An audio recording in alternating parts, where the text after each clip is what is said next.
Semangat pagi Sumatera.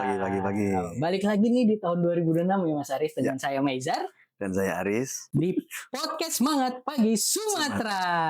Luar biasa nih. Kita kan kemarin-kemarin udah bahas tentang mindset ya Mas.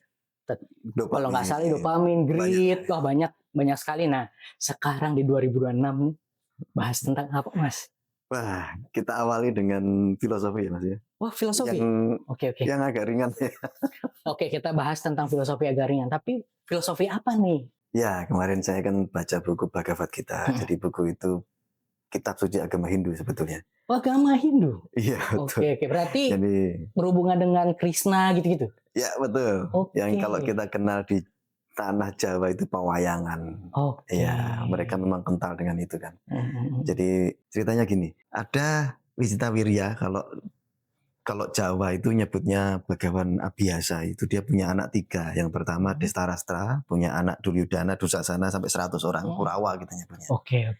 Ada Pandu, kita kenalnya Pandu Dewanata. Ini punya anak 5, Pandawa. Wah. Nah, yang ini Widura nggak begitu kita bahas lah nanti ya. Antara Destarastra dan Pandu. Seharusnya memang Destarastra anak paling gede untuk jadi raja di kerajaan situ. Oh, yang paling gitu. besar. Ya, cuman masalahnya dia nggak bisa melihat.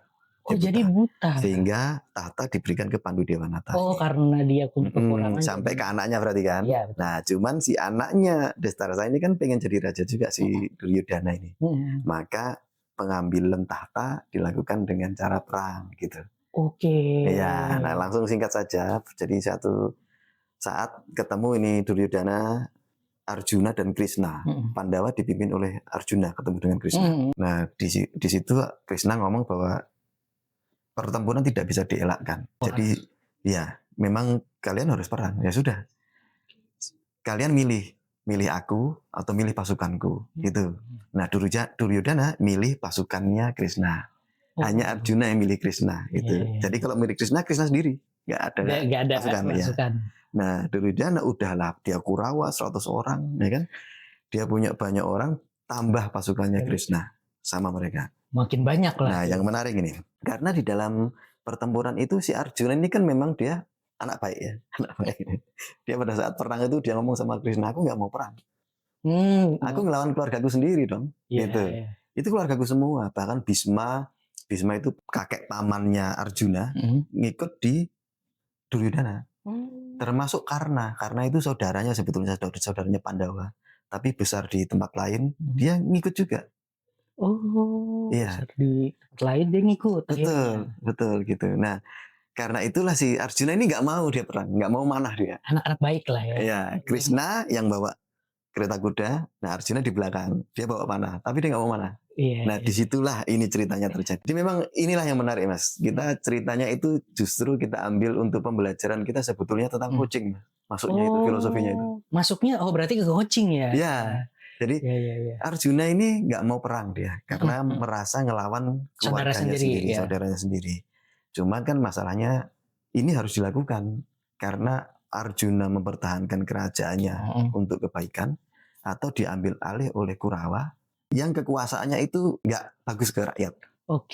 Nah, si Krishna cuma ngomong, kamu mau perang ngelawan ketidakadilan itu, atau membiarkan ketidakadilan itu ada di sini. Ada di situ, ya. Gitu. Jadinya, ya kalau kurang lebih dipaksakan untuk perang lah ya. Iya, memang harus perang. Jadi, coach sama Krishna. Nah, ini coachnya di situ. Krishna kan dewa kan, Mas? Titisan dewa. Iya, dia itu anak Basudewa yang ke-6. Memang dia titisan dewa Siwa. Gitu. Jadi memang seperti itulah ya. Di medan perang Arjuna nggak mau perang. Ini kan perangnya 18 hari, Mas. Wah, lama juga ya. Perang Kurukshetra atau Bharatayuddha ini 18 hari. Sampai hari ketiga Arjuna ini nggak mau manah, nggak mau ngapain. Jadi dia cuma jalan gitu ngeliatin saudara-saudaranya perang sama saudara-saudaranya sendiri. Jadi nggak mau perang. Nggak mau perang. Nah, inilah kita yang ambil pelajarannya, bahwa seseorang tidak mempunyai keberanian, padahal dia punya kemampuan, itu harus di-coach. Krishna nge-coach dia. Sampai dia punya keberanian untuk itu. Dia memunculkan mindset bahwa kita harus melakukan sesuatu. Itu yang pertama. Yang kedua, jika seseorang memang dia tidak tahu jalan arah kemana atau bahkan tidak bisa melakukan apa-apa karena tidak tahu untuk melakukan apa-apa gitu, dia butuh coach. Oke. Analoginya seperti seorang yang tidak bisa melihat atau buta mau nonton sepak bola. Iya. Nggak mungkin dia bisa ngelihat sepak bola sampai kapanpun karena memang tidak bisa melihat. Betul. Caranya supaya dia tahu sepak bola adalah dia mengajak teman. Iya. Temannya yang menceritakan tentang bola itu. Coach itu penting dan perlu pada saat kita memang tidak bisa melihat apa-apa. Arjuna tidak bisa melihat apa-apa di situ. Dia hanya melihat saudara dan saudara. Iya. Dia tidak bisa melihat jalan mana yang harus ditempuh. Maka Krishna meng-coach dia. Berarti dia belum tahu yang baik mana, yang nggak baik mana. Ya menurut dia baik semua karena yang baik karena keluarga semua. Iya. Nah itulah kita butuh coach memang. Karena even kita merasa baik pun belum tentu itu yang terbaik buat kita. Betul. Ya. Terus selanjutnya, nah dengan bersama Krishna ini 18 hari itulah coachingnya Arjuna. Bahkan coachingnya justru di medan perang. Gitu. Langsung di lapangan. Dia ikut sama Krishna itu bahwa kamu harus melakukan ini, harus melakukan itu, gitu. Dan bahkan yang dari dulu Arjuna ini belajar sama Krishna, sama Bhisma memanah, gitu. Kemampuan panahnya kan juga nggak kepake. Hanya karena mindset dia itu mental block. Dia tidak mau perang. Iya, karena saudara. Iya. Kalau kita berpikiran bahwa coach itu untuk meningkatkan kemampuan dan keterampilan, enggak juga. Seharusnya dia adalah menggugah dasar mindset kita. Iya. Bagaimana supaya kita bisa melakukan sesuatu. Itulah coach. Gitu, luar biasa. Berarti dari pembelajaran ini, itulah coach sebetulnya. Arjuna sama Krishna.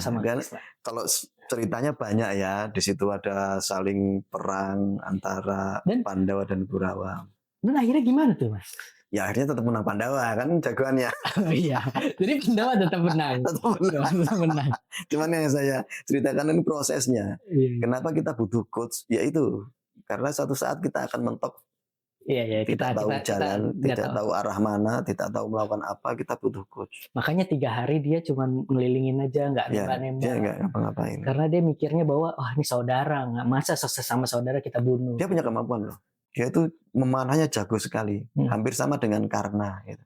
Dia seimbang tuh manahnya, karena di tempat musuh, tempat Kurawa, dan dia Arjuna. Dia di tempat Pandawa. Dia benar-benar jago, tapi kemampuan dan keterampilannya hilang karena mindset dia mental block. Iya, mental block. Iya. Karena itulah ya teman-teman semua. Nah, disitulah kita butuh coach yang membimbing kita. Gitu. Itulah luar biasa. Itu pesan yang mau saya sampaikan ke teman-teman dengar dari buku Bhagavad Gita ini, bahwa kita butuh coach untuk melatih kita. Dan ada beberapa banyak filosofi lah ya yang bisa dipelajari di situ, termasuk tentang kita mengelola emosi. Emosional. Ya, emosi. Bahkan emosi kita itu kan sebetulnya yang nempelin kita sedih, kita berani atau enggak, kita takut atau enggak, itu kan kita. Iya, betul. Arjuna itu takut dia dalam perang itu. Bukan takut untuk perang, bukan, tapi takut justru melukai keluarganya. Iya, karena semua dianggap saudara. Iya.